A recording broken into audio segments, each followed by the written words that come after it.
அற்புதமான பாடல். நிலா பாடின பாட்டு கிட்டத்தட்ட 2000 வருடங்களுக்கு முன்பாக வந்த 2000 வருஷம் இல்லை, 2000 வருஷம் 1999 2000 வந்த பாடல் என்று நினைக்கிறேன். அப்போல்லாம் ரொம்ப அதிகமாக பாடுவாங்க. அந்த பாட்டை கேட்டிருக்கிறேன். மிகவும் ஒரு ஆழமான அர்த்தங்கள் பொதிந்திருந்த பாடல்கள். நம்ம இப்போ ரொம்ப பாட்டு படிக்கிறோம், முயற்சி எடுத்து பாடிக்கொண்டிருக்கிறார்கள். இப்போ நான் டாக்டர் டேவிடை நான் நோட் பண்ணி பார்க்குறேன். பாதி படிச்சுட்டு இருக்கும்போது அவர் பாடுறதை நிறுத்திடுவார். காரணம் என்ன தெரியுமா? நம்மெல்லாம் படிக்கிறோமா அப்படின்னு பார்க்குறாரு. ஆனால் நாம் தேடிக்கொண்டிருக்கிறோம் என்பது ஒரு நல்ல காரியம். சரியா? எல்லாரும் சேர்ந்து பாட்டு படிக்க தெரியாத பாட்டு தான், அந்த டியூனை பிடிச்சி பாடுற அளவுக்கு நம்ம முன்னேறிட்டு வர்றோம். அது ஆண்டவருக்கு பிரியமான ஒரு காரியம். சரியா? கொஞ்சம் வாலிப பிள்ளைகள்லாம் இன்னைக்கு கொஞ்சம் கவனத்தை இங்கு செலுத்தும்படி தாழ்மையோடு கேட்டுக்கொள்கிறேன். இந்த செய்தி ஒரு மிக மிக முக்கியமான ஒரு செய்தி. நாம் ஆழமான ஒரு சத்தியத்தை படிக்க போகிறோம். எல்லோரும் ஜெபத்தோடு அமர்ந்திருக்கும்படி கேட்டுக்கொள்கிறேன். ஏனென்றால் நாம் அப்படிப்பட்ட காலகட்டத்தில் நாம் ஜீவித்து கொண்டிருக்கிறோம். மிகவும் பாரத்தோடு ஒரு 10 நாளாக நான் ஒரு செய்தியை ஆயத்தப்படுத்தி கொண்டே இருந்தேன். ஆனால் திடீர்னு தான் என்னை கூப்பிட்டு சொன்னாங்க, இந்த நீங்கள் தான் செய்து கொடுக்கணும்னு சகோதரர் ஜெயக்குமார் சொல்லிட்டு போயிட்டார். நான் என்ன பேசுவது, பெரிய போராட்டம். 10 நாளாக நானும் ஆண்டியும் வீட்டில் டிஸ்கஸ் பண்ணிக்கிட்டே இருக்கிறோம் ஒரு சில காரியங்களை குறித்து. அதையும் பேசுவதா இல்லாவிட்டால் என்ன பேசுகிறேன்னா, நான் ப்ரிப்பேர் பண்ணி வச்சுருந்த நோட்ஸை எங்கேயோ தொலைச்சிட்டேங்க. ஏன்னா ரொம்ப டென்ஷன், அங்கே இங்கே ஓடிக்கிட்டே இருந்தேன். இப்போது புதுசாக ஒரு பதவியும் கிடைச்சிருக்கு எனக்கு. அதனால் அதில் வேறு கொஞ்சம் கவனம் செலுத்த வேண்டியது இருக்கிறது. அதனால கொஞ்சம் டென்ஷனாக மறந்துட்டேன். ராத்திரி சாயங்காலம் போயிட்டு ஜெபம் பண்ணிக்கிட்டே இருந்தேன். இங்கேருந்து சர்ச்சிலேருந்து போயிட்டு ஜெபம் பண்ணி, ஆண்டவர் இன்னைக்கு என்ன செய்தி வச்சுருக்கிறீங்க? பாஸ்டர் டேனியல் தாமஸ் அடிக்கடி எனக்கு சொல்லுவாங்க, சார் உங்கள்கிட்ட இருக்கிற செய்தியெல்லாம் ஆண்டவர் வர்ற வரைக்கும் பிரசங்கம் பண்ணலாம் சார், அவ்வளோ மெட்டீரியல் நீங்கள் வச்சுருக்கீங்க அப்படின்ற. ஆனால் எடுத்து வைப்பதற்கு எனக்கு சந்தர்ப்பங்களே கிடைப்பதில்லை. ஏன்னா இங்கே எப்பாவது ஒரு தடவை செய்து கொடுப்பதற்கு நேரம் இருக்கும். அன்னைக்கு புதுசாக ப்ரிப்பேர் பண்ணிட்டு கொடுத்துட்டு போயிடுவோம்னு நினைச்சேன். அதனால இன்னொரு செய்தி தேவன் எனக்கு உணர்த்தினார். இன்னைக்கு நாம் சேர்ந்து படிக்க போகிறோம். ஜெபத்தோடு அமர்ந்திருங்கள், ஜெபிப்போம். எங்களன்று ஆண்டவரே, இந்த நேரத்திற்காக நாங்கள் நன்றியோடு உண்மை துதிக்கிறோம், சோசரிக்கிறோம். என் திரும்பியாக ஈந்தெழுந்த இந்த நேரத்திற்காக நன்றி. உங்களுடைய சமூகத்திலே நாங்கள் காத்திருக்கிறோம். பாரத்தோடு பெரிய நம்பிக்கையோடு நாங்கள் காத்து கொண்டிருக்கிறோம். கர்த்தர் ஆவியானவரை கொண்டு எங்களோடு கூட பேசும்படி, இடைப்படும்படிக்கு, எங்களை உணர்த்தும்படிக்கு நாங்கள் எங்களை ஒப்புக் கொடுக்கிறோம். அடியில கர்த்தாவே, நீர் உங்களுடைய ஆவியானவரை கொண்டு எங்களோடு கூட இடைப்படும்படி பேசும்படி கெஞ்சுகிறோம். இயேசுவின் இனிய நாமத்திலே தாழ்மையோடு ஜெபிக்கிறோம் பிதாவே, ஆமென். எத்தனை பேர் ஓடி பிடிச்சி விளையாடுறீங்க? நான் சின்ன பிள்ளையா இருக்கும்போது கண்ணாம்பூச்சி விளையாட்டுன்னு சொல்லுவாங்க. கண்ணாம்பூச்சி விளையாட்டுலாம் இப்போ இருக்கிற பிள்ளைங்களுக்கு தெரியாது. எல்லாரும் ஒரு ஆள் கண்ணை மூடிக்கிடுவாங்க, எல்லாரும் போய் ஒழுங்கிக்கிடணும். யாராவது ஒருத்தர் ஐஸ் ஓப்பன் அப்படிங்கிறதுக்கு பதிலாக என்ன சொல்லுவோம் தெரியுமா? ஐஸ் பால் அப்படிப்போம். உடனே அந்த கண்ணை திறந்து கொண்டு அவர் ஓடி எங்கே ஒளிந்திருக்கிறோம் என்று அவர் கண்டுபிடிக்க வேண்டும். யாரை கண்டுபிடிக்கிறாரோ அவர் கண்ணை பற்றிக்கிட்டு திரும்பி விளையாடணும். இது ஹைட் அண்ட் சீக் கேம் என்று சொல்வார்கள் ஆங்கிலத்தில். இப்போ உங்களுக்கு என்ன தெரியுமா? ஹைட் அண்ட் சீக் பிஸ்கட் தான் உங்களுக்கு தெரியும். சரியா? Hide and seek game. வேதத்தில் இந்த விளையாட்டு விளையாட போகிற ஒரு நாள் நெருங்கி கொண்டிருக்கிறது தெரியுமா? எங்கேயா வாசிக்கிறீங்களா? சரி வாங்க, வெளிப்படுத்துகிற விசேஷம் 6ஆவது அதிகாரத்துக்கு திருப்புங்க. 14வது 15வது வசனத்தை வாசிக்கலாம். யாராவது? 6வது அதிகாரம். இல்லையே, அது இல்லையே. சரி, 15 14 மணிக்கு.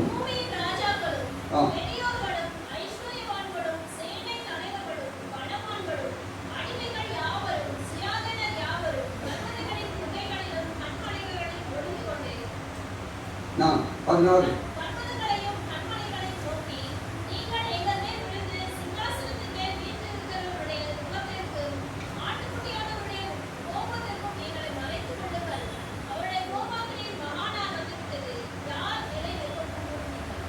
இங்க வந்து என்ன விளையாடுறாங்க?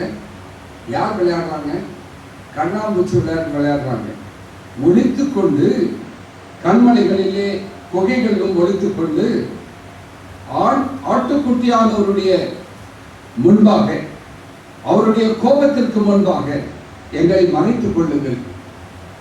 அவங்க முன்னாடி நிற்கிறது கூட எங்களுக்கு முடியாது அப்படின்னு சொல்லி கதறுகிற நாட்கள். போன மாசம் கடைசியில ஒரு கிறிஸ்தவர்களுக்கு ஒரு பண்டிகை வந்தது. என்ன பண்டிகை? ஈஸ்டர் பண்டிகை. அதுக்கு அடுத்த நாள் என்ன நடந்துச்சு? கேட்கல. போப் இறந்து விட்டார். சரி, அவர் யாரோ ஒரு மத தலைவர் இறந்து விட்டார், அதோடு நாம் நிறுத்திக் கொள்ள போகிறோமா? இன்னைக்கு சில ஆராய்ச்சிகளை நாம் செய்ய போகிறோம். அவருக்கும் நமக்கு என்ன சம்பந்தம் இருக்குது அப்படின்னா, 7ஆம் நாள் சபைக்கும் அந்த போப்பு மார்க்கத்திற்கும் தான் மிக நெருங்கிய தொடர்புகளுடைய தீர்க்க தரிசனங்கள் வேதத்தில் இருக்கிறது. அப்போ அவருடைய மறைவு நமக்கு என்னத்தை சுட்டி காண்பிக்கின்றது? யாராவது அதை குறித்து யூடியூப்ல பார்த்தீங்களா? நான் டெய்லி பார்க்குறேன். நான் டெய்லி அதை குறித்து ஒரு சின்ன ஸ்டடி பண்ணிக்கிட்டே வர்றேன். என்ன நடக்குது? இப்போ ஒரு புதிய போப்பை அவர்கள் தேர்ந்தெடுக்க வேண்டும். என்னைக்கு டேட் குறிச்சிருக்காங்க தெரியுமா? 7ஆம் தேதி. இப்போ அங்க இருக்கிற கார்டினல்ஸ் எல்லாம் கூடி அவர்கள் காத்து கொண்டு இருக்கிறார்கள். அதுக்கப்புறமாக அவர்கள் ஓட்டெடுப்பு நடத்துவார்கள் ரகசியமாக. அந்த ஓட்டெடுப்பு சாதகமாக 2/3 மெஜாரிட்டி, 2/3 யாருக்கு ஓட்டு கிடைக்கிறதோ அப்பொழுது வெள்ளை புகை வரும். இல்லைன்னு சொன்னா அது வரைக்கும் கருப்பு புகை தான் வந்துட்டு இருக்கும். இப்போ இதுக்கு நமக்கு என்ன சம்பந்தம் இருக்குது? ஒரு 25 வருஷங்களுக்கு முன்னால ஒரு பிரசங்கம் பண்ணேன்.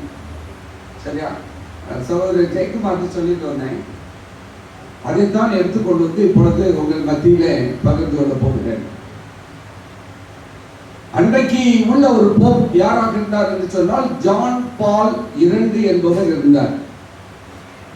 அவரை குறித்து சற்று ஆழமாக நானும் பேசியிருக்கிறேன். அநேகர் சபைகளில் பேசினார்கள். இன்றைக்கு இந்த போப் பிரான்சிஸ் மரித்து விட்டார். ஜான் பால், அதுக்கப்புறம் ஒருத்தர் வந்தாரு, அதுக்கப்புறம் இவர் வந்தாரு, இவரும் மரிச்சிட்டாரு. அடுத்து கத்தோலிக்க சபையின் முடிவு என்ன? அது என்ன நடக்க போகுது? அதை பற்றி நமக்கு கவலை இல்லைன்னு நினைக்காதுங்க. அங்கதான் நாம் அக்கறை உள்ளவர்களாக இருக்க வேண்டும். இன்னைக்கு அதுதான் படிக்க போறோம். சரி, அதற்கு முன்பாக ஒரு வசனத்தை வாசிச்சாங்க. என்ன வசனம்? மத்தேயு 24ஆம் அதிகாரம் 44ஆம் வசனத்தின் பிற்பகுதியை வாசித்தார்கள். என்னது? ஆதலால் நீங்களும் ஆயத்தமா இருங்கள். மனசுல வச்சுக்கோங்க இந்த வசனத்தை. ஆதலால் நீங்களும் ஆயத்தமா இருங்கள். போப் மறித்து விட்டார், இன்னொரு புதிய போப் வரப்போகிறார். உலக சூழ்நிலைகள் மாறப்போகின்றது. ஆதலால் நாமும் ஆயத்தமாக இருக்க வேண்டும். புரிஞ்சுக்கிட்டீங்களா? அதனால்தான் இன்னைக்கு அதை குறித்து நாம் படிக்க வேண்டும். இந்த காரியத்தை குறித்து நாம் சிந்திக்கும் பொழுது எப்படி வரப்போகிறது என்று சொன்னால், நேரம் இருக்கும்போது லூக்கா எழுதின சுவிசேஷம் 21ஆவது அதிகாரம் 34 இருந்து 36 வரைக்கும் வாசித்து பார்த்தீங்கன்னா, நாம் எப்படி பிடிபடக்கூடாது என்பதற்கு தேவன் உதாரணமாக அங்கு எழுதி வைத்திருக்கின்ற. குறிச்சுக்கோங்க, நான் சொல்ல போறதில்லை, நேரம் இல்லை. அங்கே பறவைகளை பிடிப்பதற்கு வேடன் எப்படி கண்ணிகளை விரிக்கிறானோ அதே போல கண்ணிகள் விரிக்கப்படுகின்றன.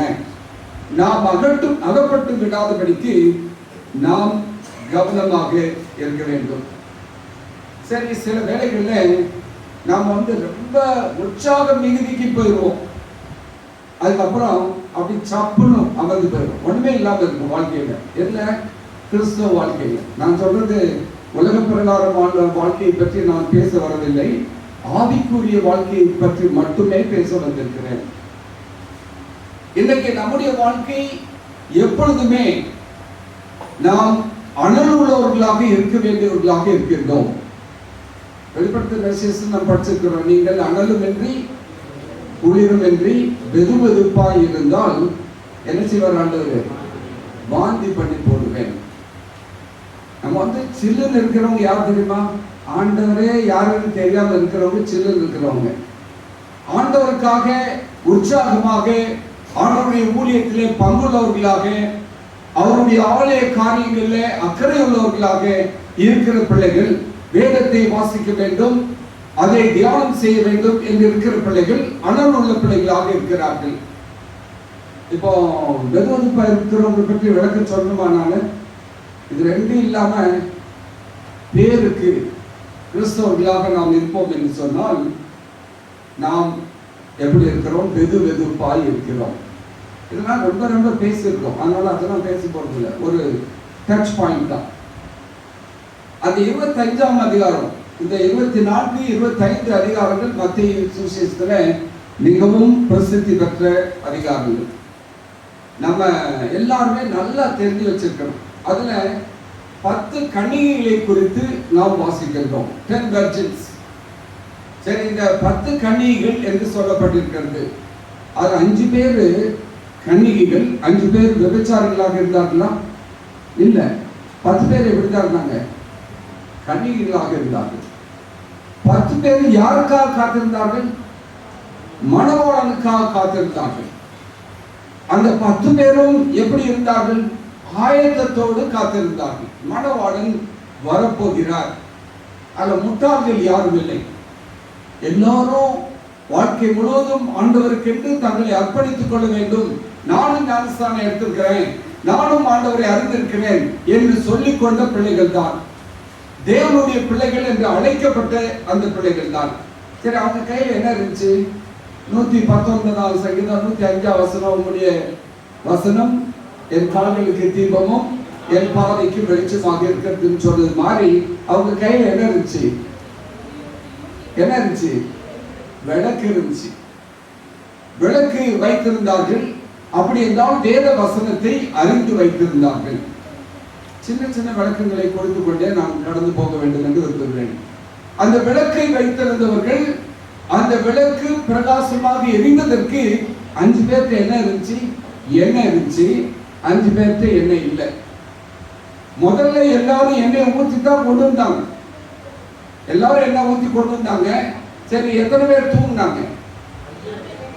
எல்லாரும் தூங்கினாங்க. 10 பேருமே தூங்கினாங்க. அசதி வந்தது, தூங்கினார்கள். அப்போ ஒரு எக்கால சத்தம் துணிக்கிறது. யாரு கேட்டுச்சு? 5 பேர் கேட்டுச்சா 10 பேர் கேட்டுச்சா? 10 பேருமே கேட்டுச்சு. 10 பேருமே என்ன செய்தார்கள்? எக்கால சத்தம் வந்த உடனே எந்திரிச்சிட்டாங்க. யாருமே தூங்கல. ஐயா, நம்மளை தூங்குறோம் இல்லையா? சர்ச்சுக்கு வர நேரத்துல படுத்து தூங்குற மாதிரி அவங்க தூங்கல. சந்தோஷமா இருந்துச்சு அந்த வாசிக்கும் போது. அவங்க எந்திரிச்சிட்டாங்க. ஆனால் 5 பேர் ஆயத்தப்பட்டு மணவாளனோடு சென்றார்கள். 5 பேர் கொஞ்சம் என்ன கொடுக்குறீங்களா கொஞ்சோன்னு கேட்டு பார்க்குறாங்க. இல்லை, கொடுக்க முடியாது, நாங்கள் எங்களுக்கு தான் வைத்திருக்கிறோம். என்னுடைய ரட்சிப்பு எனக்கு மட்டும்தான், நான் இவரை கொண்டு போக முடியாது என்பதற்காக அந்த காரியங்களை தேவன் விளக்கினார். இந்த 5 புத்தியுள்ள கனிகளுக்கும் புத்தி இல்லாத கனிகளுக்கும் நாம் அநேக முறை இதே இடத்துல இருந்து சொன்னவங்களை கேட்டுக்கிறோம் இல்லையா? இதெல்லாம் தரோவா தெரிஞ்ச பாடம். இன்னொன்று புதுசா நான் சொல்லிக் கொடுக்க வேண்டிய அவசியம் இல்லை. இப்போ பழையபடியே நான் வரேன். இந்த போப் அவரை குறித்து நாம் அறிந்து கொள்ள வேண்டிய சில காரியங்களை சொல்லிவிட்டு இந்த நாளில் சத்தியத்திற்கு நான் கடந்து செல்ல வேண்டும் என்று விரும்புகிறேன். இந்த போப் ட்ரம்ப் ஒரு காரியத்தை சொன்னார். ட்ரம்ப்கிட்ட இன்டர்வியூ எடுக்கிறாங்க. ட்ரம்ப் யாரு?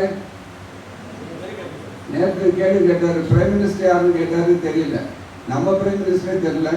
அமெரிக்க ஜனாதிபதி யாருன்னு கேட்டா தெரியுமா அப்படின்னா யாரு? அவரு ட்ரம்ப் தான் இப்பொழுது இருக்கிற ஜனாதிபதி. அவருக்கும் இந்த இறந்து போன போப்புக்கும் கொஞ்சம் கூட ஆகாது. காரணம் என்னன்னா, இவர் எடுக்கிற தீர்மானங்கள் எல்லாம் எதிர்த்தவர் இந்த மறைந்து போன போப் பிரான்சிஸ். இவர் சொன்னாரு இதெல்லாம் வேண்டாம் அப்படின்னு சொன்னாரு. அவர் எல்லாம் அனுமதிக்கிறாரு. ஒரு பாலின திருமணம் செய்து கொள்வர்களை இந்த போப் ஆதரித்தார். ஸ்பெயின், அதாவது மெக்சிகோவில் இருந்து வருகிற ஸ்பெயின் நாட்டவர்களை இவர்கள் வரக்கூடாது என்று ட்ரம்ப் தடுத்தார். இவர் சொன்னார், இல்லை அது தப்பு, நீங்க விடணும், நீங்களே அகதிகள் அதில் போனீங்க பேசினார். ரெண்டு பேருக்கு ஆகவே ஆகல. ஆனா நம்ம ஊர் பாஷையில் சொன்னா, நம்ம ஊர்ல இந்த ஊர் பக்கத்துல கேதம் கேட்க போனாரு யாரு, ட்ரம்ப். எங்க ஊர் பக்கத்துல சொல்லுவாங்க தெரியுமா, துஷ்டி கேட்க வந்திருக்காங்க அப்படிம்பாங்க. திருநெல்வேலி பக்கம்லாம் வந்தீங்கன்னா அப்படித்தான் சொல்லுவாங்க. யாராவது மரண செய்தியை கேட்டு அந்த வீட்டிற்கு சென்று பேசிவிட்டு வருவதற்காக இந்த ட்ரம்ப் வந்திருந்தார். இதெல்லாம் நீங்க நியூஸ் பார்த்தா தெரியும், இல்லைன்னா அட்லீஸ்ட் யூடியூப் பார்த்து பாருங்க. நிச்சயமாகவே நீங்கள் பார்க்க வேண்டும் என்று என்னுடைய தாழ்மையான வேண்டுகோள். வேற எதுவும் பார்க்காதுங்க, இந்த மாதிரி காரியங்களை மட்டும் பாருங்க. அப்ப இந்த ட்ரம்ப் அங்க போற, அதுக்கு முன்னாடி என்ன நடந்துச்சுன்னா, இந்த போப்பு மரணிக்கும் முன்பாக இந்த ஆண்டை பரிசுத்த ஆண்டாக அவர் நியமித்தார். தெரியுமா? This year is going to be the year of the holy year என்று சொன்னார். அதோட முடிக்கல, வேட்டிகன்ல ஒரு 6 கதவுகளை அவர் திறந்து வைத்தார். பரிசுத்த வாசல்கள் என்று அதை திறந்து வைத்து அதை அபிஷேகம் பண்ணினார். ஏன்னா இந்த போப்புக்கு தெரியும், எனக்கு அப்புறம் என்ன நடக்க போகுதுங்கிறது ஓரளவுக்கு அறிந்து வைத்திருந்தார். என்கிட்ட ஒரு புக் இருக்குது, டிஜிட்டல் புக் இருக்குது, the key to the blood என்று சொல்லக்கூடிய மார்ட்டின் மாலக்கா என்று எழுதினவர் உள்ள ஒரு புக்கு. அன்னைக்கு ஆண்டிக்கு நான் அனுப்பி வச்சேன், அவங்கள்ட்ட சொல்லிட்டு இருந்தேன், நாங்கள் பேசிக்கொண்டு இருக்கும்போது சொன்னேன். அவர் இந்த மாதிரி கார்டினல்ஸாக இருந்து அதை விட்டு வெளியே வந்தவர். இந்த போப்பு மார்க்கத்தில் உள்ள ரகசியங்கள் எல்லாம் அந்த புத்தகத்தில் எழுதி வச்சிருக்கிறார். இப்பவும் நீங்க இந்த யூடியூப் சேனல் எடுத்து கேட்டுட்டு இருந்தீங்கன்னா, செயின்ட் மலாக்கி என்ற ஒருவரை குறித்தும் இவர்கள் அடிக்கடி சொல்றாங்க. அவர் கிட்டத்தட்ட 900 years 900 வருடங்களுக்கு முன்பாக போப்பாக இருந்தவர். அவருக்கு ஒரு தரிசனம் கிடைத்து, எத்தனை போப்கள் வருவார்கள், இதற்கு பின்பாக யார் வரமாட்டார்கள், என்ன நடக்கும் என்பதை அவர் தரிசனமாக எழுதி வைத்திருக்கின்றார். இந்த மார்ட்டின் மாலக்காயும் அதைத்தான் எழுதுகின்றார். ஜான் பால் II என்பவர். சரி, இப்போ இதுக்கு என்ன, நீங்க அவங்க எழுதினதெல்லாம் பேசிருக்கீங்கன்னு சொல்ல வேண்டாம். நீங்க வந்தீங்கன்னா வெளிப்படுத்தின விசேஷம் 17வது அதிகாரத்துக்கு கொஞ்சம் ஒரு நிமிஷம் அப்படி பார்த்துட்டு போயிடுவோம். 17வது அதிகாரத்துக்கு வாங்க. 10ஆம் வசனத்துல 9ஆம் வசனத்திலிருந்து நானே வாசிக்கிறேன், 8ஆம் வசனத்திலிருந்து வாசிக்கிறேன். நீ கண்ட மிருகம் முன்னே இருந்தது, இப்பொழுது இல்லை.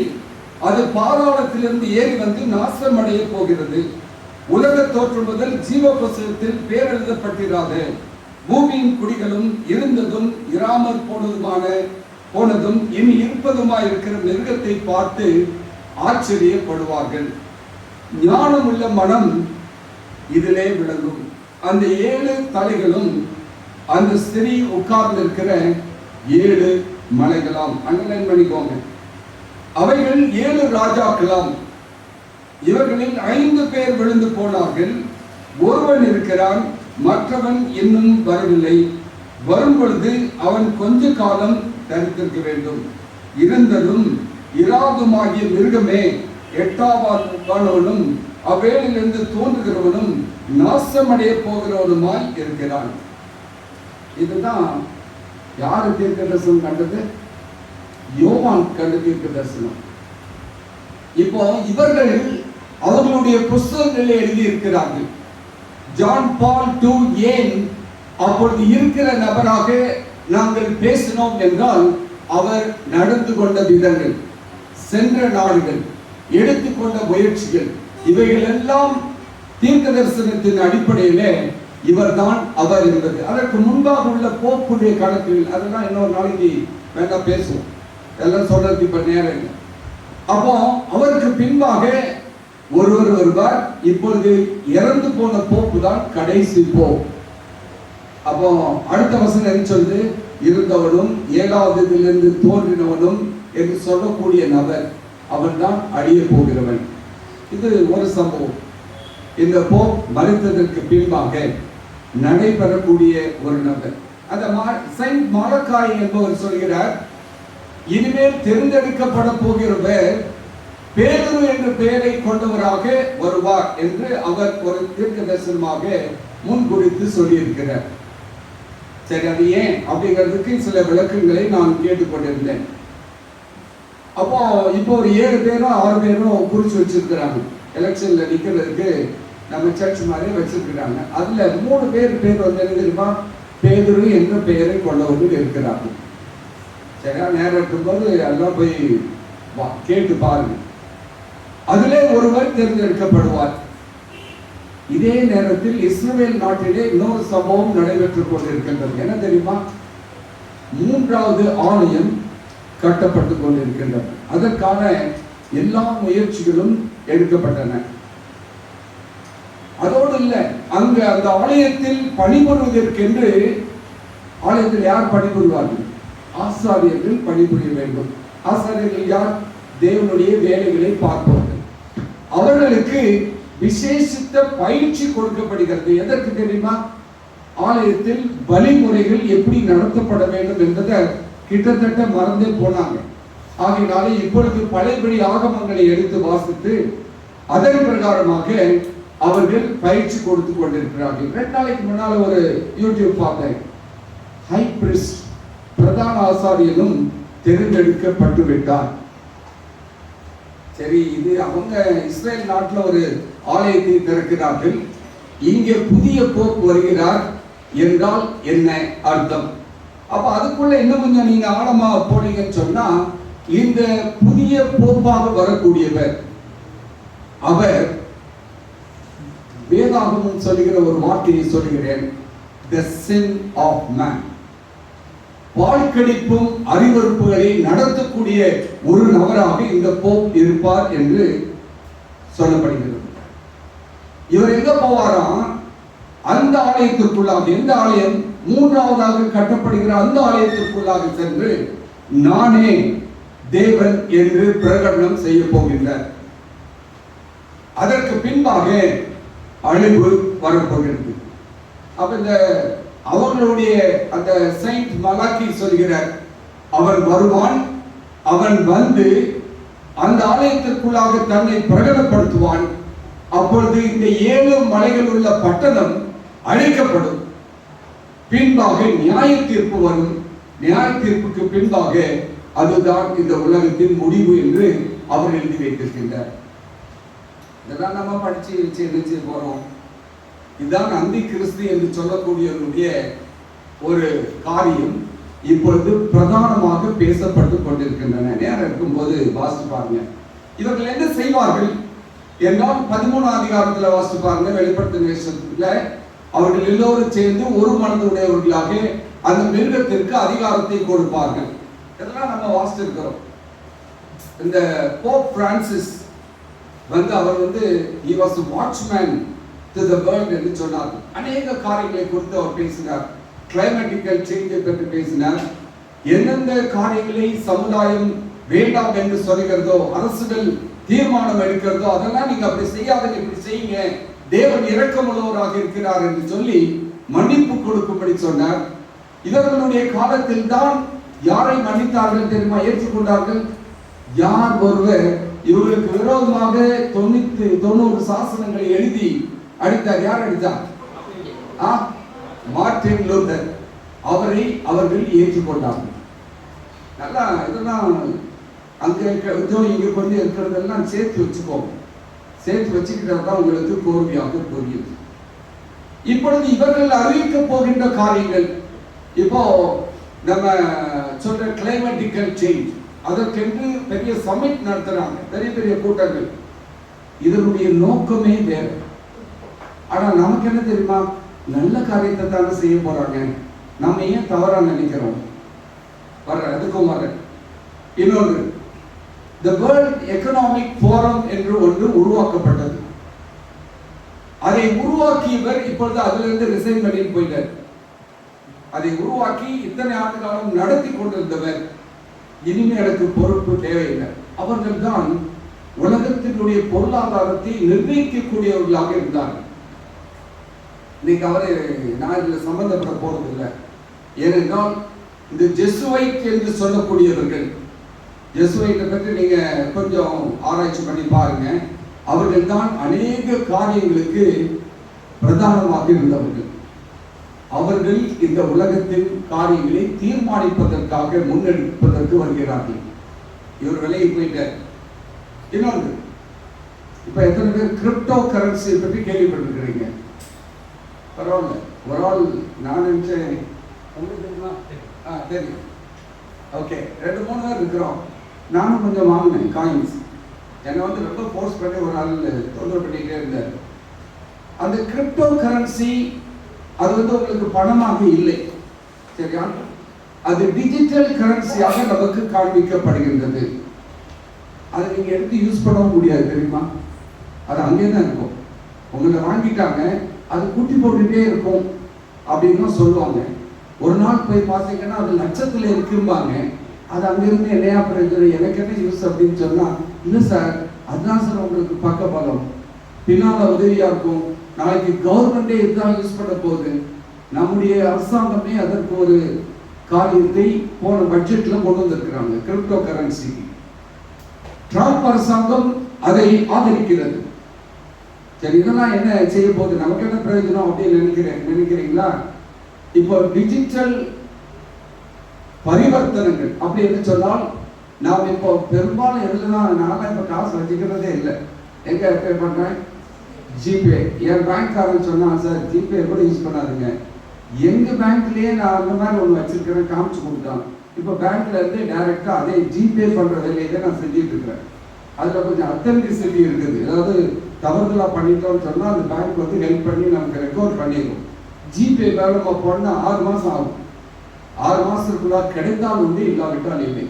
இவைகள் நமக்கு அனுகூலமான காரியங்களாக தோன்றக்கூடியவைகள், ஆனால் நமக்கு ஆபத்தை வரவழைக்கக்கூடிய காரியங்கள். இன்னொன்று, முன்னாடி நான் பேசும்போது அந்த 2000 வருஷங்கள்ல பேசும்போது குளோனிங், என்ன குளோனிங் பண்ணாங்க தெரியுமா? முதல்ல டாலின்னு ஒரு ஆட்டுக்குட்டியை பண்ணாங்க. அப்போ இருந்த விஞ்ஞானிகள் சொன்ன காரியம், இன்னும் 7 வருடத்திற்குள்ளாக நாங்கள் மனிதனை உருவாக்குவோம் என்று சொன்னார்கள். அப்போ இன்னைக்கு வரைக்கும் 7 வருஷம் கடந்து போயிடுச்சு, சரியா? ஆனால் உருவாக்கவில்லை. ஏனென்றால் பெரிய எதிர்ப்பு, அதற்கு பெரிய எதிர்ப்பு உலகத்திலே இருந்தது. ஆகினாலே அவர்களால் அதை சாதிக்க முடியவில்லை. ஆனா அதுக்கு பதிலா உன்னை கண்டுபிடிச்சிட்டான், தெரியுமா? நம்ம பிள்ளைங்க கூட 2 பேர் அது படிக்கிறீங்க இல்லையா? Artificial intelligence. இன்னைக்கு அந்த ஆர்டிபிஷியல் இன்டெலிஜென்ஸ் என்ன தெரியுமா செய்யுது? நீ யாரையும் ஒரு பிள்ளைய பார்த்து கல்யாணம் முடிச்சுக்கிடாத, இந்த ஆர்டிபிஷியல் இன்டெலிஜென்ஸே நீ கல்யாணம் முடிச்சுக்கோ. நீ அதோடு கூட குடும்பம் நடத்தலாம். வாசிட்டீங்களா? வாசிச்சு பாருங்க, தெரியும். இன்றைக்கு உங்களுக்கு ஒரு நண்பர் இல்லையா, நண்பி இல்லையா, அந்த ஆர்டிபிஷியல் இன்டெலிஜென்ஸ் எடுத்துக்கோங்க, அது முன்னோடு கூட பேசும். இப்ப ரொம்ப அட்வர்டைஸ்மெண்ட்ஸ் எல்லாம் எப்படி வந்துட்டு இருக்கு தெரியுமா? ஒரு என்னை போலவே ஒருவரை உருவாக்கி ராஜேந்திரன் தான் பேசுறாருன்னு சொல்லி உங்களை நம்ப வைக்கிற அளவிற்கு இந்த ஏஐ டெக்னாலஜி வளர்ந்து விட்டது. குளோனிங் என்ன குளோனிங், அதை விட நாங்க பெருசா கண்டுபிடிச்சிட்டோம். ஒரு சின்ன காரியம், ஒரு ஜோக்கா இருக்கிற காரியத்தை நான் வாசித்திருந்தேன். மனுஷன் சொன்னா, ஆண்டவரே நாங்க நீரனே எங்களை உருவாக்குறது, நாங்க உருவாக்க போறோம்னு சொன்னா. ஆண்டவர் சொன்னார், அப்படியாப்பா நீ உருவாக்கு அப்படின்னாரு. வேகமாக கைகளை மடக்கி கொண்டு இந்த ஷர்ட்டெல்லாம் மடக்கி விட்டு கீழே குனிஞ்சு மண்ணை எடுத்து பொம்மை செய்ய ஆரம்பிக்கணும்னு தொடணும். கீழே குனிஞ்சான். ஆண்டவர் சொன்னார், கொஞ்சம் கொஞ்சம் நிறுத்து அப்படின்னாரு. என்ன, அதுவும் நான் படிச்சது தான் தெரியுமா அப்படின்னாரு. இந்த மண்ணையும் நான் தான் படிச்சு வச்சிருக்கிறேன், அது இல்லாம நீ ஒன்று உருவாக்கு என்று சொன்னதாக ஒரு இல்லஸ்ட்ரேஷன். இன்னைக்கு உலகம் இதெல்லாம் கொஞ்சம் ஒரு சின்ன சின்ன காரியங்களை உங்களுடைய உணர்வுகளுக்கு பரிசீலிக்கத்தக்கதாக நான் சொல்லியிருக்கிறேன். ஆனால் வாசிச்சு பாருங்க, ஏன் இவைகளை நாம் கூர்ந்து கவனிக்க வேண்டும் என்று சொன்னால், நாம் எப்படி இருக்கணும் தெரியுமா? அந்த 5 புத்தியுள்ள கன்னிகைகளை போல இருக்க வேண்டும். நீங்க எசேக்கியேல் புத்தகத்திலையும் எரேமியா புத்தகத்திலையும் வாசித்தீங்கன்னு சொன்னா, நான் உங்களை இஸ்ரவேலுக்கு காவலராக வைத்திருக்கிறேன். You are a watchman to the house of Israel. இப்ப நம்மளை எதுக்கு வச்சிருக்காரு தெரியுமா? நம்மை சுற்றிலும் இருப்பவர்களுக்கு எக்காலத்தை ஊதி, இன்னைக்கு நான் தான் செஞ்சிட்டு இருக்கிறேன். எக்காலத்தை ஊதி ஆபத்து நெருங்கி கொண்டிருக்கிறது என்பதை சொல்லக்கூடியவர்களாக இருந்து கொண்டிருக்கிறோமா? எங்க இருக்கிறோம்? சில காரியங்களை நாம் வேகமாக பார்க்க போறோம். ஒன்று, இந்த போப்பை பற்றி நான் அதிகமாகவே பேசிவிட்டேன். இந்த போப்பு மார்க்கம் ஒரு காலத்தில் அந்த மிருகம் சாவுக்கு ஏதுவான காயம் ஏற்பட்டு இருந்துச்சு. அது சொஸ்தமடைந்த பின்பு அந்த வார்த்தையிலிருந்து இன்றைக்கு போப்பு மார்க்கம் எவ்வளவாக வளர்ந்திருக்கிறது என்று சொன்னால், முஸ்லிம் நாடுகள் ஏற்றுக்கொள்கின்றன. எந்த போப்பும் முஸ்லிம் நாடுகளுக்கு போனதில்லை, இவர் போனார். அவர்களுடைய மாஸ்க்குள்ள அவர் போனார். இந்த போப்பு இன்னொரு காரியத்தை செய்தார். என்ன தெரியுமா? கல்தேயர்களின் கடவுளாக காணப்படுகிற விக்கிரகங்களை வணங்கக்கூடிய இடங்களுக்கு சென்றார். இத்தாலியிலும் ஸ்பெயினிலும் சர்ச்சுகள் என்ன நடந்துச்சு தெரியுமா? கணேஷ் பூஜைகள் உள்ளே கொண்டு வரப்பட்டன. விசேஷித்த ஆராதனைகள் அதற்கு நடத்தப்பட்டன. அப்ப எவ்வளவு தூரம் காயமடைந்து சொஸ்தமடைந்த மிருகம் செய்கின்ற பிரபலமான காரியங்கள் எப்படி இருக்கின்றன கொஞ்சம் கவனிச்சு பாருங்க. அவங்களுக்கு ஒரு படை கிடையாது தெரியுமா? அவங்களுக்கு படை கிடையாது. ஆனால் அவர்களை பார்த்து உலகமே பயப்படுகிறது. யோசிச்சு பார்த்துட்டீங்களா? அங்க போலீஸ் கொஞ்சம் பேர் இருக்கிறாங்க. அவர்களும் உங்களை தண்டனை, யாராவது சின்ன சின்ன தப்பு பண்ணா மட்டும் பிடிச்சிட்டு போய் வான் பண்ணி அனுப்பிடுவாங்க. நம்ம ஊர் போலீஸ் மாதிரிலாம் கிடையாது. அது ஒரு சின்ன பட்டணம் தான். அதற்கு ராஜாவாக இருந்தது யார் தெரியுமா? இந்த போப்பு தான். இந்த போப் அதற்கு ராஜாவாக இருந்தார். உலகத்தில் உள்ள நாடுகளிலே ஒரு சின்ன நாடு இது, ஒரு நாடு. ஆனால் உலகத்தில் உள்ளவர்களுக்கு ஆலோசனை சொல்லக்கூடிய இடத்திற்கு போப்பு மார்க்கம் வளர்ந்திருக்கிறது. நம்ம ஏதோ சாதாரணமா நினைச்சிட்டோம் இல்லையா? இங்க இருக்கிற கத்தோலிக்கர்களுக்கு ஒன்றும் தெரியாது, பாவம். ஆனால் இந்த ஜெசுவைட்ஸ் குரூப்பும் இயேசுவை சார்ந்தவர்கள் என்பவர்களும் இந்த போப்பு மார்க்கமும், இந்த போப் பிரான்சிஸ் அந்த ஜெசுவைட் குரூப்ல இருந்து வந்த ஒருவர் தான் இவர். இவருக்கு இன்னொரு முக்கியத்துவம் என்ன தெரியுமா? ஐரோப்பாவில் இல்லாமல் அர்ஜென்டினா பகுதியிலிருந்து தேர்ந்தெடுக்கப்பட்ட ஒரு நபர். இந்த பகுதியிலே இல்லாம ஒருத்தரை கொண்டு வர்றாங்க. காரணம், இவங்கெல்லாம் ஊறி போன மட்டைகள். இவர் வேறு ஒரு இடத்திலிருந்து எடுத்து வரப்பட்டது. அவங்க சகோதரி சொல்ற சாட்சியை நீங்க கேட்டு பார்க்கணும். தன்னுடைய சகோதரனை கொடுத்து சொல்கிறார், இவர் போப்பாவே வரக்கூடாதுன்னு நான் ஜெபம் பண்ணேன். ஆனா போப்பா வந்துட்டார். அந்த அம்மாட்ட ஒரு சாவி இருக்குது. இவர் ஒரு பெட்டியில வச்சு ரகசியங்கள் எல்லாம் எழுதி வைத்திருக்கிறார். என்ன உள்ள விட மாட்டேங்கிறாங்க. இப்போ அதை திறந்தால் அநேக காரியங்கள் உலகத்திற்கு வெளிச்சமாக காட்டப்படும் என்று சொல்லிக் கொண்டிருக்கிறார். நம்ம உயிரோடு தான் இருக்கு. ஒருவேளை தம்பியாக இருக்கலாம் என்று நினைக்கிறேன். ஏன் இதை சொல்கிறேன் என்று சொன்னால், அநேக காரியங்களை இந்த போப்பு மார்க்கம் வளர்ந்து கொண்டிருக்கிறது. இவங்க எதுக்கு போக போறான்னு தெரியுமா? நம்ம ஒரு காரியத்தை நம்பிக்கொண்டிருக்கிறோம். இன்னைக்கு சுதந்திரமா ஆராய்ந்து கொண்டிருக்கிறோம். என்னைக்கு ஆராதிக்கிறோம்? இன்னைக்கு என்ன கிழமை? சனிக்கிழமை. எத்தனாவது நாள்? 7வது நாளை ஓய்வு நாளாக தேவன் சாதித்த, ஆசீர்வதித்த ஒரு நாளை நாம் இன்று ஆராய்ந்து கொண்டிருக்கிறோம். எதற்காக? தேவன் சொன்னார் என்பதற்காக நாம் செய்து கொண்டிருக்கிறோம். தேவன் இதை உருவாக்கி கொடுத்திருக்கிறார். அதிலே நீங்கள் தொழுது கொள்ளுங்கள் என்று ஆண்டவர் சொன்னதை நிமித்தமாக, கற்பனைகளின்படி கீழ்ப்படிந்து வர வேண்டும் என்பதற்காக, காலத்தையும் பிரமாணங்களை மாற்றுவான் என்று தானியேல் தீர்க்கதரிசனத்தில் வாசித்தோம் அல்லவா? அந்த பிரமாணத்தை மாற்றினான். யாரை? இந்த போப்பு மார்க்கம் மாற்றியது. 7வது நாளா வேண்டாம், 1வது நாள் வச்சுக்கோங்க. பிற மதத்தவர்கள் உள்ளே வந்தது நிமித்தமாக அது மாற்றப்பட்டது. இன்றைக்கு மாற்றப்பட்டதை விட அதிகமாக ஒரு காரியத்தை இந்த போப் செய்ய முற்பட்டார்.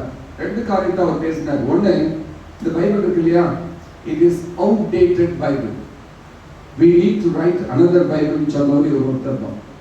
வேற எந்த போப்புமே சொல்லல. இது இப்போ நம்ம காலகட்டத்திற்கு இது பிரயோஜனமா இல்லை, வேற ஒரு பைபிளை நம்ம எழுதலாம் அப்படின்னு. முதலாவது. இரண்டாவது ஒரு காரியம், இந்த ஞாயிறு ஆசரிப்பு சட்டத்திற்கு அநேக இடங்களில் அந்த ஓய்வு, அந்த நாளைத்தான் நாம் ஆசரிக்க வேண்டும் என்று அழுத்தம் திருத்தமாக பேசிக் கொண்டிருந்தவர் இந்த மரித்த போப். சரியா? இவர் கடைசியாக ஈஸ்டர் கொண்டாடுவதற்கு ஒரு அறிவிப்பு கொடுக்கிறார். என்ன தெரியுமா? இன்னும் இது 2025 2027, சரியா? அதை யூபிலி ஆண்டாக கொண்டாட வேண்டும் என்று அறிவித்திருக்கிறார். யூபிலி ஆண்டுன்னா என்னது? 50 வருடம். 50வது வருடம் என்ன?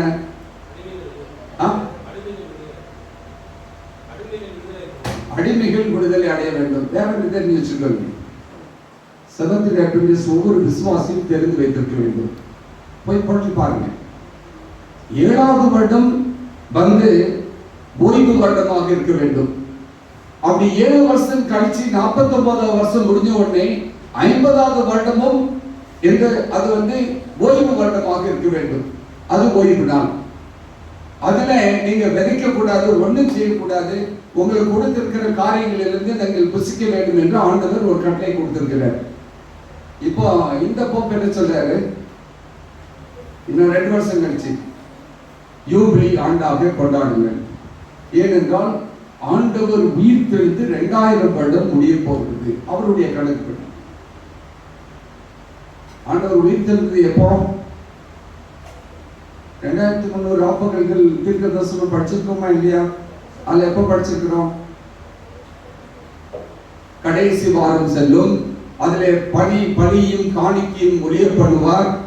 அப்போ எந்த வருஷத்துல இந்த சுவிசேஷமானது புரஜாதிகளுக்கு அறிவிக்கப்பட்ட ஸ்தேவான் கலந்து கொள்ளப்பட்டார் என்று நாம் வாசிக்கிறோம். எந்த வருஷம்? கேட்கல, எனக்கு தெரியுமா தெரியாதா?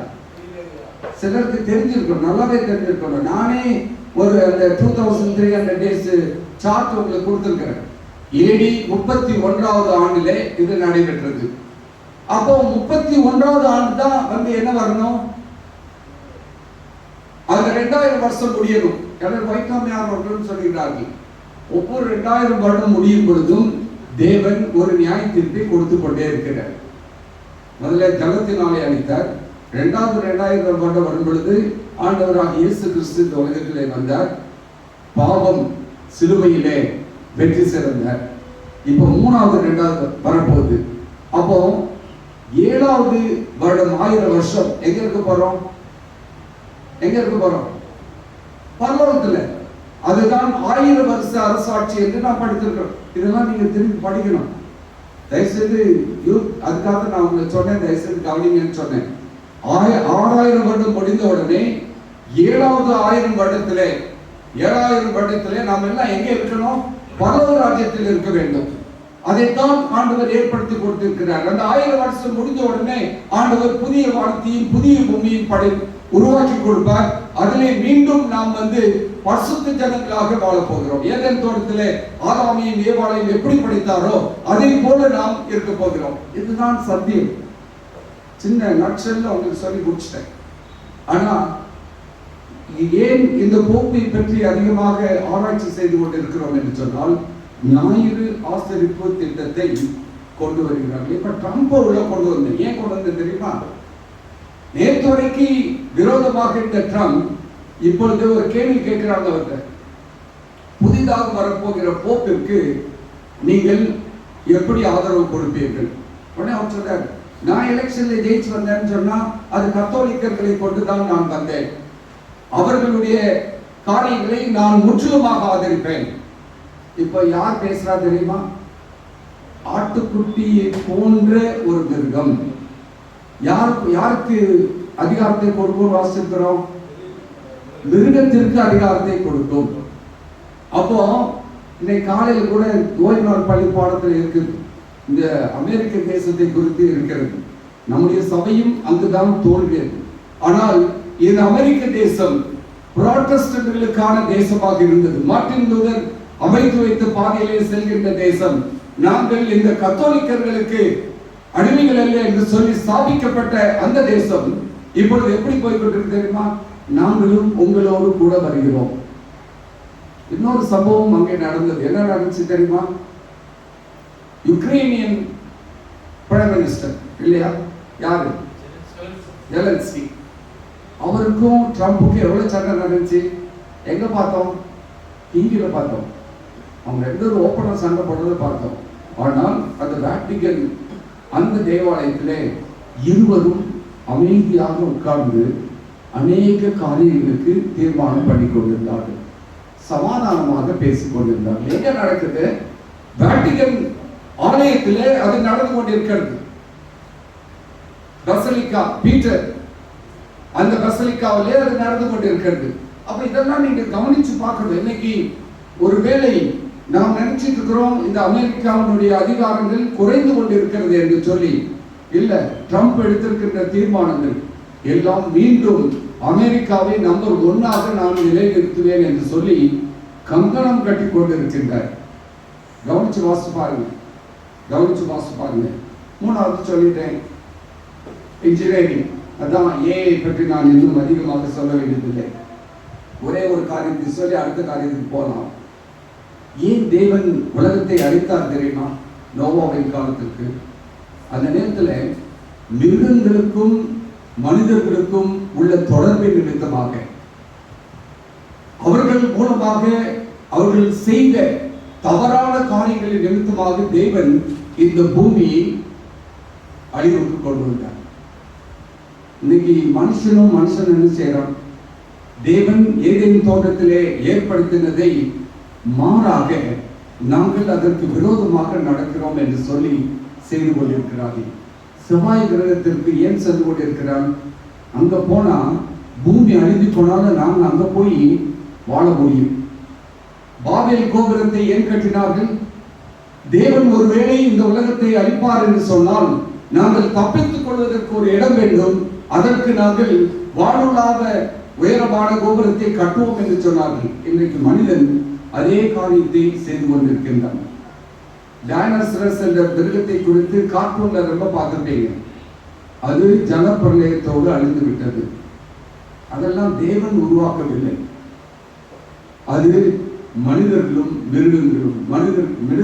மிருகங்களும் தவறான முறையில் கொண்ட காரியத்தை நிமித்தமாக உருவாக்கப்பட்டவைகள் என்று எலன் ஒயிட் அம்மையார் அவர்கள்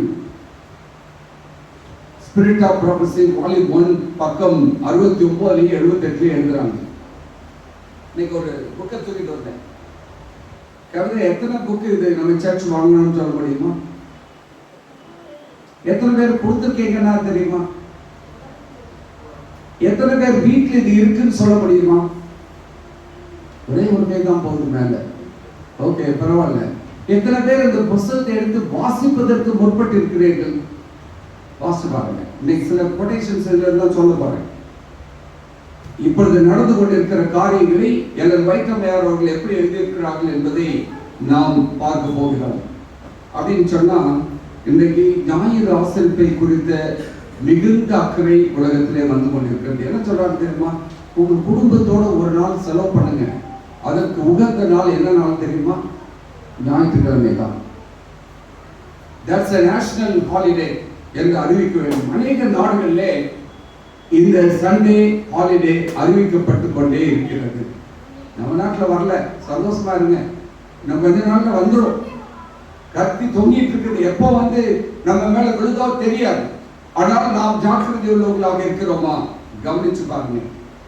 இந்த காரியங்கள் நடைபெறும் பொழுது எனக்கு வைக்கமையார் அவர்கள் எழுதுகிறார்கள். இந்த 10 கன்னிகைகள் உறங்கிக் கொண்டிருந்தார்கள். எப்போ எக்காலம் ஊதியது? நடுராத்திரியில. நான் அலாம் வச்சிருக்கிறேன். காலையில 4:30 மணிக்கு நான் எந்திரிக்கணும். எந்திரிச்சு ஆயத்தப்பட்டா தான் 5 மணி ப்ரேயருக்கு நான் வந்து கலந்து கொள்ள முடியும். சில நேரங்களில் கொஞ்சம் அலுப்பு ஜாஸ்தி, சரீர வேதனைகள் இருக்கும் பொழுது கொஞ்சம் ஒரு 15 நிமிஷம் தூங்கலாமே நினைச்சுன்னா அது 15 நிமிஷம் இல்லை, அரை மணி நேரம் தாண்டியது. என் தங்கச்சி 5 மணிக்கு கூப்பிட்டுருவான். ஆனால் எந்திரிக்கலையான்னு சொல்லி கூப்பிட்றேன். 5 மணிக்கு நான் எந்திரிச்சு வேகமாக ஓடணும். ஒரு 5 நிமிடங்கள் எடுத்து ஆயத்தப்பட்டு ஓடணும். இன்றைக்கு அதை போல அலாம் ஒழித்து கொண்டிருக்கிறது. எக்காலம் ஒழித்து கொண்டிருக்கின்றன. நாம் கவனித்துக் கொண்டிருக்கிறோமா? இந்த ஞாயிறு ஆசிரிப்பை குறித்து நீங்கள் வாசிக்க வேண்டும். இன்னொரு எல்என் ஒயிட் அம்மையார் அவர்கள் ஏன் இந்த ஞாயிறு ஆசிரிப்பை குறித்து அதிகமாக நாம் சொல்ல வேண்டும் என்று சொன்னால், 552வது பக்கம் இந்த புத்தகத்தில் 552வது பக்கம் பேஜஸ் மாபெரும் மாபெரும் போராட்டம், கிரேட் கான்ட்ரோவர்சி. நம்ம ஒரு ஓய்வு நாள் பண்ணி முழுவதும் படித்தோம். அதை எழுதுறாங்க 552ஆம் பக்கத்தில் எழுதுறாங்க, சோதனை காலம் வரும் பொழுது யாரெல்லாம் தேவ வார்த்தையை தங்கள் வாழ்க்கையின் சட்டமாக்கியுள்ளார்கள் என்பது வெளிப்படும். கோடையில் பசுமையான மரங்களுக்கும் மற்ற மரங்களுக்கும் கவனிக்கத்தக்க வித்தியாசம் எதுவும் தெரியாது. ஆனால் குளிர்காலத்தின் தாக்கம் தீவிரமடையும் பொழுது பசுமையான மரங்கள் மாறாமல் இருக்கும், மற்ற மரங்கள் தங்கள் இலைகளை உதிர்த்துவிடும். அதே போலவே எழுதுறாங்க, பொய் மனதோடு பேசிக் கொண்டிருக்கிறவரை மெய்யான கிறிஸ்தவரிடமிருந்து இப்போதை பிரித்து காண முடியாமல் இருக்கலாம். நம்ம யாருங்கிறது நம்ம தான் அடையாளம் நண்பர்கள். நான் பொய்யான கிறிஸ்தவனாக இருக்கிறேனா, மெய்யான கிறிஸ்தவனாக இருக்கிறேனா? ஆனால் வித்தியாசம் தெளிவாக தெரிய போகிற காலம் நம் மீது வந்திருக்கிறது. எதிர்ப்பு உண்டாக்கவும் மதவெறி சகிப்புத்தன்மை வெள்ளம் போல வாரிக்கொள்ளட்டும், உபத்திரவம் தூண்டப்படட்டும், அரைமனம் உள்ளவரும் மாயமானக்காரரும் தடுமாறி தங்கள் விசுவாசத்தை விட்டுவிடட்டும். ஆனால் செழிப்பான நாட்களை விட மேல் கிறிஸ்தவன் கற்பாறை போல உறுதியாக நிற்பான், அவனுடைய விசுவாசம் உறுதியாக இருக்கும் என்று எல்என் ஒயிட் அம்மையார் அவர்கள் எழுதுகிறார்கள். அதை தொடர்ந்து அடுத்த சில பக்கங்கள்ல நான் ஆங்கிலத்தில் அப்பவுமே நோட்ஸ் எடுத்து வச்சிருக்கிறேன். அவங்க எழுதுறாங்க, ஏன் அப்படின்னு சொன்னா, அப்பொழுதுதான் தீவிரமான இயற்கை சீற்றங்கள் அதிகமாக நடக்கும். எல்என் ஒயிட் அம்மையார் அவர்கள் எழுதுகின்றார்கள். இது 589வது 590வது பக்கம் இங்கிலீஷ் புக்ல நீங்க பார்க்கலாம். In incidents and calamities by sea and land, கடலின் மூலமாகவும் நிலத்திலும் ஏற்பட போகிற இயற்கை பேரழிவுகள் அது என்ன செய்யும் என்று சொன்னால், அது கல்மழையை கொண்டு வரும், வெள்ளங்களை கொண்டு வரும், புயலை கொண்டு வரும், பெரிய அலைகளை உருவாக்கும், பூமி அதிர்ச்சிகள் உண்டாக்கும். இதெல்லாம் நடக்கும், ரொம்ப தீவிரமா நடந்துட்டு இருக்கோம். அப்போ அங்க இருக்கிறவங்க சொன்னாங்க, என்ன சொல்லுவாங்க தெரியுமா, இதெல்லாம் யாரால நடக்கு தெரியுமா, இந்த ஓய்வு நாளை கடைபிடிப்பவர்கள் மூலமாக நமக்கு இந்த ஆக்கினை வருகிறது. தொடர்ந்து எழுதுறாங்க எல்என் ஒயிட் அம்மையார் அவர்கள் அதே பக்கத்தில் எழுதுறாங்க, ஆகினாலே இவர்களை நாம் விட்டு வைக்க கூடாது, இவர்கள் வாங்கவோ விற்கவோ கூடக்கூடாது. இப்பதான் டிஜிட்டல் கரன்சி கையில வரும், நீங்க பணத்தை எடுத்து யூஸ் பண்ண முடியாது, உங்களுடைய காரியத்தை நீங்கள் உபயோகிக்க முடியாமல் போய்விடும். அப்பொழுது நாம் என்ன செய்ய போகிறோம்? அம்மையார் அவர்கள் எழுதுகிறார்கள், இந்த நில அதிர்வை குறித்து 2 நாளைக்கு முன்னால கூட டர்க்கியில் திரும்பியும் ஒரு நில அதிர்வு, தொடர்ச்சியாக நில அதிர்வுகள் வந்து கொண்டே இருக்கின்றன. இன்னைக்கு காலையில் தான் ஆண்டி சொல்லிட்டு இருந்தாங்க, இஸ்ரேல் நாட்டிலே பெரிய தீ விபத்து நடந்து கொண்டிருக்கிறது. கலிபோர்னியாவில் நடந்துச்சு, இந்தியாவில் நடந்துச்சு, இவரெல்லாம் எல்லா இடங்களிலும் காணப்படுகிறது. இன்னைக்கு காலையில் உள்ள ஒரு செய்தி தெரியுமா, ஈரோடு பக்கத்துல காட்டாற்று வெள்ளம் வந்து சாலைகளை அழித்து கொண்டு சென்று விட்டன. இந்த பக்கம் இருக்கிறவங்க அங்க போக முடியல, அங்க இருக்கிறவங்க வர முடியல. இது எந்த மாசம்? மே மாசம். நம்ம எப்படி இருக்கிறோம்? அக்னி நட்சத்திரத்துக்குள்ளாக பிரவேசிக்க போகிறோம்னு நம்ம சொல்லிட்டு இருக்கிறோம். காட்டாற்று வெள்ளம் ஈரோடு பகுதியில் அதிகமாக அழித்து சென்று கொண்டிருக்கின்றன. அப்படி என்றால் இந்த ஞாயிறு ஆசரிப்பு என்பது மிக மிக முக்கியமான ஒரு காரியம். ஒரு வசந்த வாசி இன்னும் 2-3 காரியங்களை நாம் பார்த்து கடன் செல்ல போகிறோம். ரோமர் 13வது அதிகாரம் வசனம் 11-12 நமக்கு வாசித்திருக்கிறோம், முன்னாடியும் செய்தியை கொடுத்திருக்கிறேன். ரோமர் 13:11-12 வாசிங்க.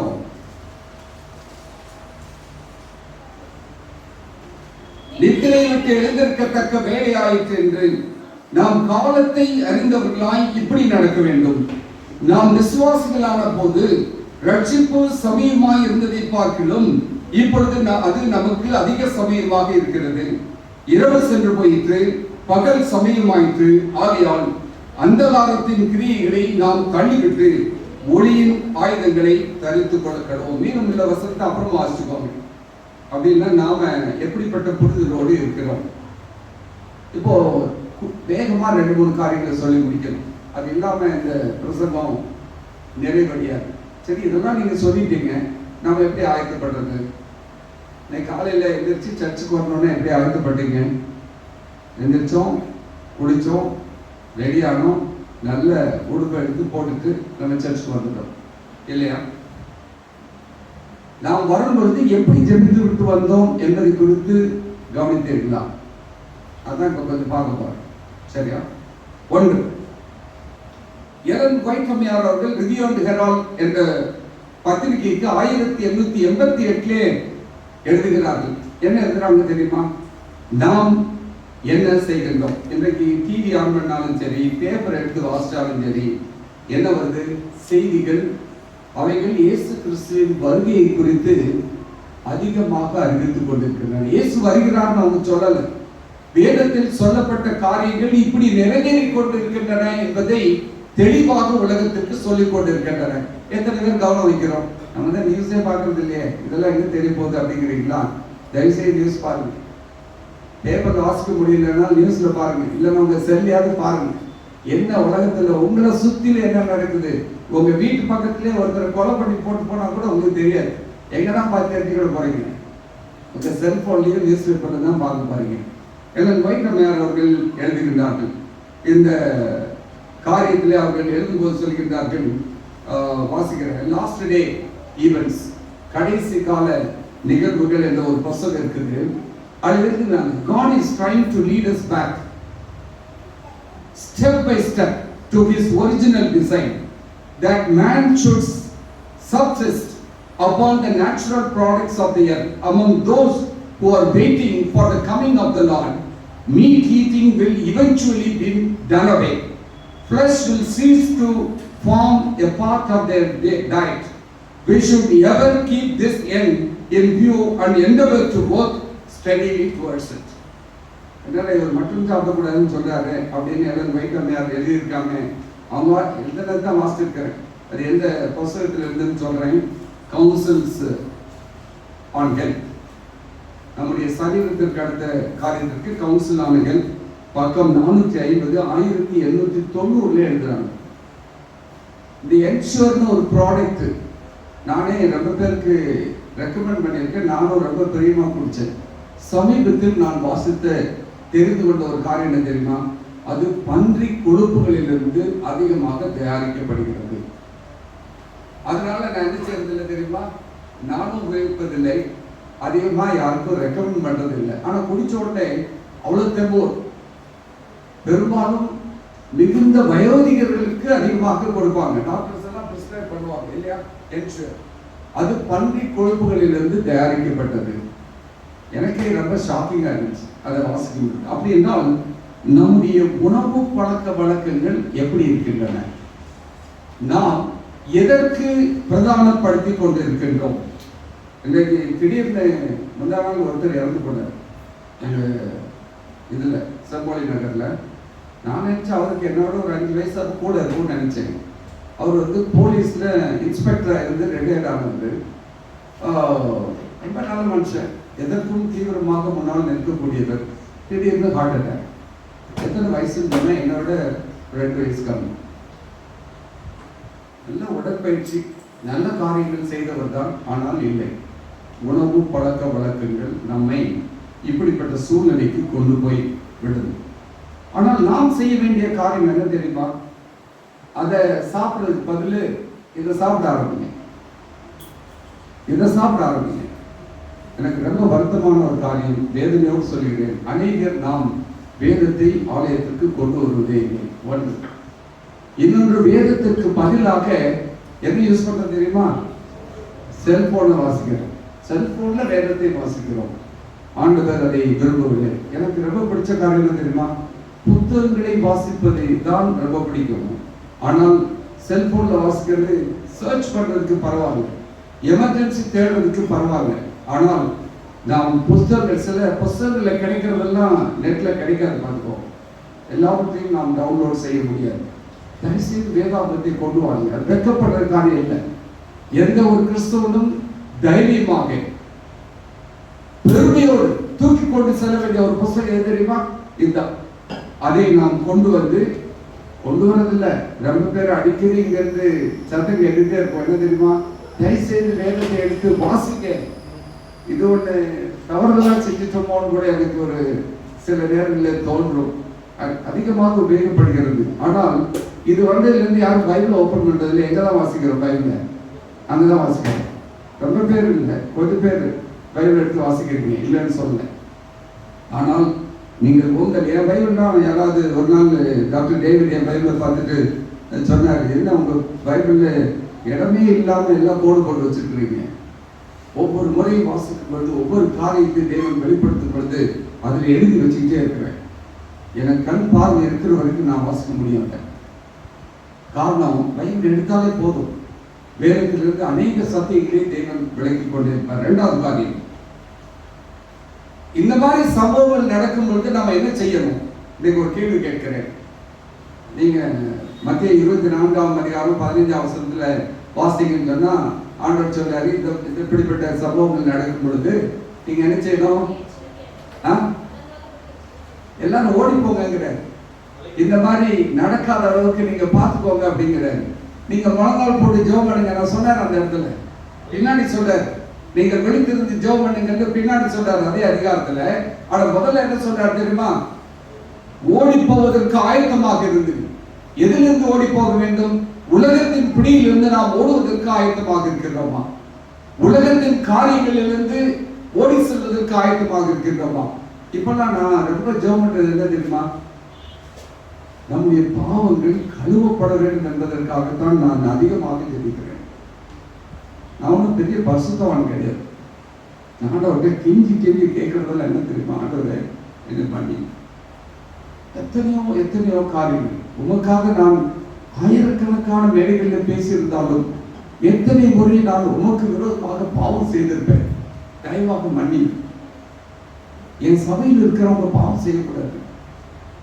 என்னுடைய விசுவாச குடும்பம் பாவத்திற்குள்ளாக சென்று விடக்கூடாது என்பதுதான் வேதனையோடு நான் ஜெபிக்கிற ஒரு காரியமாக வைத்திருக்கிறேன். Heart searching prayer. 51ஆம் சங்கீதத்தில் அப்படித்தான் அவர் எழுதுகிறார். நேரம் இருக்கும்போது வாசித்து பாருங்க. இருதயம் தொடப்பட்டவர்களாக, உணர்த்தப்பட்டவர்களாக நாம் அந்த காரியத்தை செய்வதற்கு இருப்போம்னு சொன்னா யாரும் நம்மளை பார்த்து குற்றம் சொல்ல மாட்டாங்க. நீ ஏன் வரல, ஏன் வந்தீங்க அப்படின்னு கேட்கவே மாட்டாங்க. நாம் ஆண்டவருக்காக வருகிறோம், ஆண்டவரை தொழுது கொள்ள வருகிறோம், ஆண்டவரை தரிசிக்க வருகிறோம் என்ற எண்ணத்தோடு எதை பற்றி கவலைப்பட வேண்டாம். நீங்க இங்க வந்து நிற்பீங்க. ஏதோ யாருக்காகவோ எதற்காகவோ வர வேண்டும் என்று இருப்பவர்கள் நிச்சயமாகவே நிலைத்திருக்க முடியாது. ஆகினாலே நாம் நம்மை ஆராய்ந்து அறியத்தக்கதான ஒரு ஜெபத்தோடு கூட நம்முடைய வாழ்க்கை இருக்க வேண்டும். மூணாவது காரியம், இன்னைக்கு தேவ வசனங்கள், நேரம் இல்லாத வேகமாக பாருங்க. தேவ வசனங்கள் நாம் எப்படி நடக்க வேண்டும் என்பதை இந்த தீர்க்க தரிசன புஸ்தகங்கள் மூலமாக கொட்டேஷன்ஸ் எல்லாம் வச்சிருக்கிறேன். வேணும்னா சொல்லுங்க, எல்லாத்தையும் நான் ஷேர் பண்றேன்.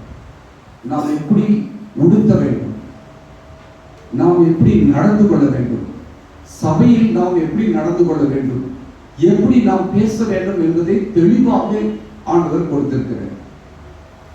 இன்றைக்கு நாம் அப்படி செய்து கொண்டிருக்கிறோம். ஆண்டவருடைய சித்தத்திற்கு இணங்கி நான் செயல்படுகிறேனா என்ற கேள்வியோடு நாம் செய்வோம் என்று சொன்னால் ஒருத்தரும் நம்மளை கை நீட்டி பேச முடியாது. தேவனுக்கு பிரியமான பிள்ளைகள் ஒரு நாளும் பேச மாட்டாங்க. அவர்களுக்கு தெரியும், ஆண்டவர் உணர்த்துவார்.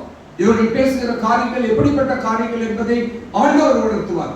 மற்றவர்களை பற்றி, உலகத்தில் இருக்கிறவங்களை பற்றி நீங்க கவலைப்பட வேண்டாம். நம்முடைய குடும்பத்திற்குள்ளாக இருக்கிற காரியங்களை குறித்து நாம் அக்கறை உள்ளவர்களாக இருக்க வேண்டியது அவசியம். நாம் சொல்லிட்டேன், மனக்கசந்து பாவத்திற்காக அழுவதோடு மட்டுமல்ல, விட்டு விடுவதற்கு உங்களை ஒப்புக்கொள்ளுங்கள். அதோட முடியல, கடைசி ஒரு காரியம் சொல்லி முடிக்கிறேன். இந்த காரியங்களை இயேசு சீக்கிரம் வரப்போகிறார். ஒரு பாட்டு படிக்க சொன்னார் இல்லையா? ஒரு நாள் படியல. என்ன பாட்டு? இன்னும் கொஞ்சம் காலம் தான், இயேசு ராஜா நான் வந்து தெருவில் நின்று அந்த பாட்டை படிச்சிருக்கிறேன். எத்தனை வயசுல தெரியுமா? 12 வயசுல கையில ஜாலரை வச்சு தெரு தெருவா போய் பாட்டு படிச்சிருக்கிறேன். இன்னும் கொஞ்சம் காலம்தான் இயேசு ராஜா வரப்போகிறார். இன்னைக்கு யாரு அந்த மாதிரி செய்தியை சொல்வதற்கு காத்து கொண்டிருக்கிறோம்? எத்தனை பேருக்கு நீங்க பேசுறீங்க? ஆண்டவர் வரப்போகிறார். ஏன் இவ்வளவு காரியங்களை இவ்வளவு குறுகிய நேரத்திற்குள்ளாக சொன்னேன் என்று சொன்னால், உங்களுக்கு ஒரு தெளிவு ஏற்பட வேண்டும். ஜஸ்ட் இன்ஸ்டிகேட், தவறான காரியத்திற்கல்ல, இன்னும் ஆழமாக நீங்கள் படிக்க வேண்டும் என்பதற்காக நான் உங்களுக்கு இதை சொல்லி காண்பித்திருக்கிறேன். அப்படி என்றால் ஆத்ம ஆதாயம் செய்யத்தக்கதாக ஆண்டவரை பற்றி, ஆண்டவருடைய அன்பை குறித்து என்னுடைய வாழ்க்கை சாட்சியாக இருக்கிறதா என்று பார்த்து பேசுவதற்கு ஒப்பு கொடுத்திருக்கிறோமா? ஒப்பு கொடுப்பது தான் நாம் ஆயத்தமாக வேண்டிய படி. 2 கேள்வி. எத்தனை பேர் இந்த செய்தியை கேட்ட பின்பு நான் ஆண்டவர் வந்தாருன்னு போறதுக்கு ரெடியா இருக்கிறேன்னு சொல்றதுக்கு கை தூக்க முடியும்? தூக்க வேண்டாம், மனசுக்குள்ளே யோசிச்சுக்கோங்க. தூக்க வேண்டாம், உங்க மனசுக்குள்ளேயே கை தூக்கி பாருங்க. ஆண்டவரே, நான் உமக்கு முன்பாக ஒப்புரவாக இருக்கிறேன். இப்ப நீ வந்தால் போதுப்பா, நான் ஆயத்தமாக இருக்கிறேன். இல்லை, இன்னும் என் வாழ்க்கையில சில காரியங்கள் மாற்றப்பட வேண்டும் என்று யாராவது நினைப்பீர்கள் என்று சொன்னால் நடந்தால போங்க. ஆண்டவர் சொல்லுங்க, ஆண்டவரே, என் வாழ்க்கையை உங்களுடைய கரத்திலே ஒப்பு கொடுக்கிறேன். போதும்பா, போதும். இந்த உலக வாழ்க்கை போதும், இந்த உலக ஆசபாசங்கள் போதும், உலக இன்பங்கள் போதும், இந்த உலகத்தின் துன்பங்கள் போதும். நீ மாத்திரம் என் உயிரினும் மேலான, உயிரினும் உயிராக இருக்கிற இயேசுவை நோக்கி செல்வதற்கு எத்தனை பேர் ஆயத்தமாக இருக்கிறோம்? அந்த கடைசி பாட்டு படிச்சாங்களே, வீணா படிச்ச பாட்டு என்னது? அந்த 2 அடி 598வது பாட்டு. தேசம் யாவும் மோசம் போகுதே, பாவ நாசம் செய்யவே இயேசு வருகிறார். பாவ நாசம் செய்வதற்காக தேவன் வந்து கொண்டிருக்கிறார். அதனோடு கூட நானும் அழிந்து விடாதபடிக்கு, நீங்களும் அழிந்து விடாதபடிக்கு எவ்வளவு தூரம் எச்சரிக்கை உள்ளவர்களாக இருக்கிறோம். வீணாவுக்கு நான் சைடு கொடுக்க போறேன்னே தெரியும், நிலாவுக்கு தெரியும். ஆனால் ஆவியானவர் ஒருங்கிணைத்திருக்கிறார். இன்றைக்கு யாரை நாம் உயிரினும் மேலாக வைத்திருக்கிறோம்? உயிரினும் உயிராக ஆண்டவராக இயேசு கிறிஸ்து இருக்கிறாரா? யார் நம்மை ஆட்சி செய்து கொண்டிருக்கிறார்கள்? பாடங்களை தான் படிச்சுட்டு இருக்கிறோம். யாருக்கு நம்முடைய அதிகாரத்தை கொடுத்திருக்கிறோம்? சற்று சிந்தித்து பார்ப்போம். தேவனுடைய கரங்களை ஒப்பு கொடுக்கிறோம். நடக்கிற காரியங்களை குறித்து சற்று வாசி பாருங்க. டெய்லி ஒரு 10 நிமிஷம். எத்தனையோ ரீல்களுக்கு நம்முடைய கரங்களை விரல எங்கார எல்லாம் பொத்து போகுது இப்போ. அதனால தான் இந்த பேனா ஒன்று வச்சுட்டு இருந்தா, அந்த பேனா இப்போ கிடைக்க மாட்டேங்குது. இந்த மார்க்கெட் ஃபுல்லாக தேடிட்டேன், ஸ்டாண்டே இப்போ இல்லையா, அந்த பேனாவே இல்லையா. என்கிட்ட இருக்குது ஒன்று. ஆனால் ஏன் சொல்றேன்னு சொன்னால், அநேக காரியங்களுக்கு, பிஸ்னஸ்க்கு, எல்லாத்துக்கும் இப்படி தான். We are scrolling, but we are not scrolling into the scripture. போட்டு பாருங்க, உங்க பைபிள் கிழிஞ்சா கூட பரவாயில்ல, ஆனால் இது உள்ள போகும். அநேக காரியங்கள் நம் மனதிற்குள்ளாக. அதனால தான் சங்கீதக்காரன் சொல்ல ஒரு வார்த்தை சொல்லி முடிக்கிறேன். நான் உமக்கு விரோதமாக பாவம் செய்யாதபடிக்கு யார் முடிக்க முடியும்? ஒவ்வொரு வாக்கையை எதிலே வைத்து விட்டேன். இந்த வார்த்தையோடு நாம் கடந்து செல்வோம். ஆவியானவர் உங்களோடு கூட பேசியிருப்பார் என்று சொன்னால் ஒரு தீர்மானம் எடுங்க. ஆண்டவருக்காக நில்லுங்கள். இயேசு சீக்கிரமாக வரப்போகிறார். மாரநாதா.